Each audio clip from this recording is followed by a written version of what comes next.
एकात्मिक व द्विभाषिक पाठ्यपुस्तक इयत्ता 7वी भाग 3 मराठी माध्यम. वेगवेगळ्या सांस्कृतिक, सामाजिक व कौटुंबिक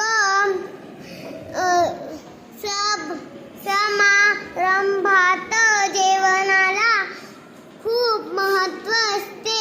मिष्टान्न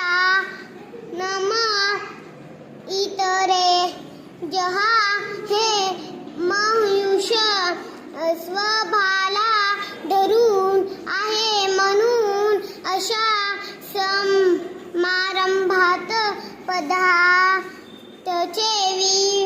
वैविध्य व रेलचेल असते. यजमान आपल्याला आग्रह करून वाढतात. आपलाही नाईलाज होतो. अन्न आपल्या ताटात अन्न शिल्लक राहते.